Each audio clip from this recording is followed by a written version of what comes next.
Chapter 8 The Deadly Poppy Field. Our little party of travellers awakened by the next morning refreshed and full of hope, and Dorothy breakfasted like a princess of peaches and plums from the trees beside the river. Behind them was the dark forest they had passed safely through, although they had suffered many discouragements, but before them was a lovely sunny country that seemed to beckon them on to the Emerald City. To be sure, the broad river now cut them off from this beautiful land, but the raft was nearly done, and after the Tin Woodman had cut a few more logs and fastened them together with wooden pins, they were ready to start. Dorothy sat down in the middle of the raft and held Toto in her arms. When the Cowardly Lion stepped up upon the raft, it tipped badly, for he was big and heavy, but the Scarecrow and the Tin Woodman stood upon the other end to steady it, and they had long poles in their hands to push the raft through the water. They got along quite well at first, but when they reached the middle of the river, the swift current swept the raft downstream, farther and farther away from the road of yellow brick, and the water grew so deep that the long poles would not touch the bottom. "This is bad," said the Tin Woodman, "for if we cannot get to the land where we shall be carried into the country of the Wicked Witch of the West, and she will enchant us and make us her slaves." "And then I should get no brains," said the Scarecrow. "And I should get no courage," said the Cowardly Lion. "And I should get no heart," said the Tin Woodman. "And I should never get back to Kansas," said Dorothy. "We must certainly get to the Emerald City if we can," the Scarecrow continued, and he pushed so hard on his long pole that it stuck fast in the mud at the bottom of the river. Then, before he could pull it out again or let go, the raft was swept away, and the poor Scarecrow was left clinging to the pole in the middle of the river. "Goodbye," he called after them, and they were very sorry to leave him. Indeed, the Tin Woodman began to cry, but fortunately remembered that he might rust, and so dried his tears on Dorothy's apron. Of course, this was a bad thing for the Scarecrow. "I am now worse off than when I first met Dorothy," he thought. "Then I was stuck on a pole in a cornfield, where I could make believe scare the crows at any rate, but surely there is no use for a Scarecrow stuck on a pole in the middle of a river. I'm afraid I shall never have any brains after all." Down the stream the raft floated, and the poor Scarecrow was left far behind. Then the Lion said, "Something must be done to save us. I think I can swim to the shore and pull the raft after me, if you will only hold fast to the tip of my tail." So he sprang into the water, and the Tin Woodman caught fast hold of his tail.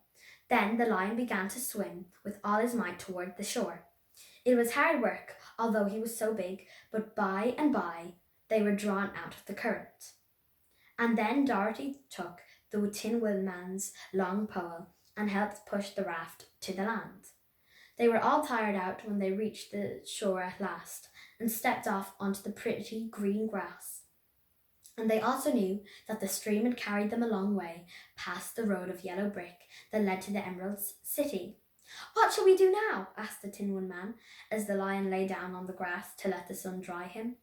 "We must get back to the road in some way," said Dorothy. "The best plan will be to walk along the river bank until we come to the road again," remarked the Lion. So when they were rested, Dorothy picked up her basket, and they started along the grassy bank to the road from which the river had carried them.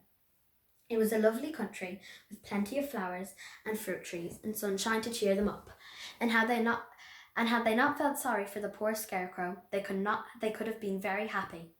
They walked along as fast as they could, Dorothy only stopping once to pick a beautiful flower, and after a time the Tin Woodman cried out, "Look!" Then they all looked at the river and saw the Scarecrow perched upon his pole in the middle of the water, looking very lonely and sad. "What can we do to save him?" asked Dorothy. The Lion and the Woodman both shook their heads, for they did not know. So they sat down upon the bank and gazed wistfully at the Scarecrow until a stork flew by, who, upon seeing them, stopped to rest at the water's edge. "Who are you and where are you going?" asked the stork. "I am Dorothy," answered the girl, "and these are my friends, the Tin Woodman and the Cowardly Lion, and we are going to the Emerald City." "This isn't the road," said the stork, as she twisted her long neck and looked sharply at the queer party. "I know it," returned Dorothy, "but we have lost the Scarecrow, and we are wondering how we shall get him again." "Where is he?" asked the stork. "Over there in the river," answered the little girl. "If he wasn't so big and heavy, I could get him for you," remarked the stork.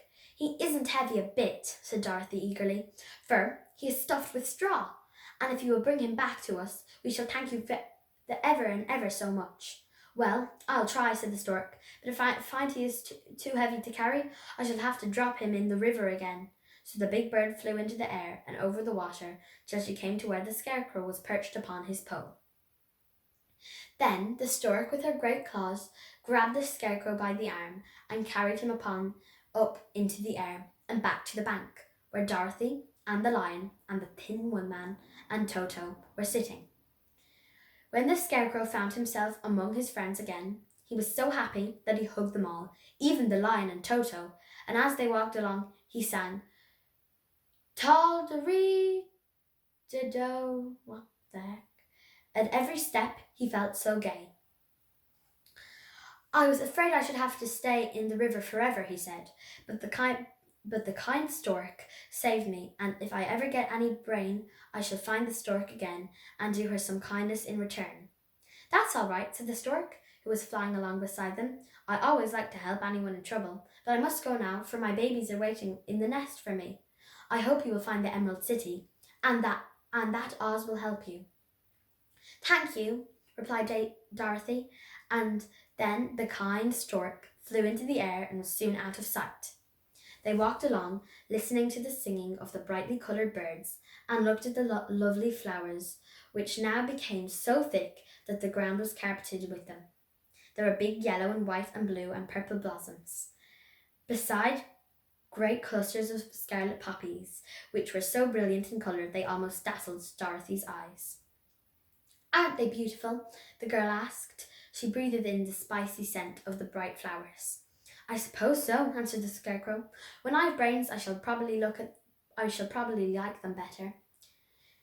If I only had a heart, I should love them," added the Tin Woodman. "I always did like flowers," said the lion. They seem so helpless and frail, but there are none in the forest so bright as these." They now came upon more and more of the big scarlet poppies and fewer of the other flowers, and soon they found themselves in the midst of a great meadow of poppies. Now it is well known that when there are many of these flowers together, the odor is so powerful that anyone who breathes it falls asleep. And if the sleeper is not carried away from the scent of the flowers, he sleeps on and on forever. But Dorothy did not know this, nor could she get away from the bright red flowers that were everywhere about, so presently her eyes grew heavy, and she felt she must sit down and rest and to sleep. But the Tin Woodman would not let her do this. "We must hurry and get back to the road of yellow brick before dark," he said, and the Scarecrow agreed with them. So they kept walking until Dorothy could stand no longer. Her eyes closed in spite of herself, and she forgot where she was and fell among the poppies, fast asleep. "What shall we do?" asked the Tin Woodman. "If we leave her here, she will die," said the lion. "The smell of the flowers is killing us all. I myself can scarcely keep my eyes open, and the dog is asleep already." It was true. Toto had fallen down beside his little mistress, but the Scarecrow and the Tin Woodman, not being made of flesh, were not troubled by the scent of flowers. "Run fast," said the Scarecrow to the lion, "and get out of this deadly flower bed as soon as you can. We shall bring the little girl with us, but if you should fall asleep, you are too big to be carried." So the lion aroused himself and bounded forward as fast as he could go. In a moment he was out of sight. "Let us make a chair with our hands." "And carry her," said the Scarecrow. So they picked up Toto and the dog in Dorothy's lap, and then they made a chair with their hands for the seat and their arms for the arms, and carried the sleeping girl between them through the flowers. On and on they walked, and it seemed that the great carpet of deadly flowers that surrounded them would never end. They followed the bend of the river, and at last came upon their friend the lion lying fast asleep among the poppies. The flowers had been too strong for the huge beast, and he had given up at last and fallen only a short distance from the end of the poppy bed, where the sweet grass spread in beautiful green fields before them. "We can do nothing for him," said the Tin Woodman sadly, "for he is much too heavy to lift. We must leave him here to sleep on forever." and perhaps he will dream that he had found courage at last. I'm sorry, said the Scarecrow. The lion was a very good comrade for one so cowardly, but let us go on. They carried the sleeping girl to a pretty spot beside the river, far enough from the poppy field to prevent her breathing any more of the poison of the flowers. And here they laid her gently on the soft grass and waited for the fresh breeze to waken her. And that was the end of chapter 8, The Deadly Poppy Field. I think it was chapter 8. The Roman numerals confuse me. I'm not very good at them. And I hope you enjoyed that. Make sure to check out my book reviews and the other chapters of Dorothy and the Wizard of Oz on my YouTube channel, Maeve Reads Books. Thanks for watching. Bye. Why is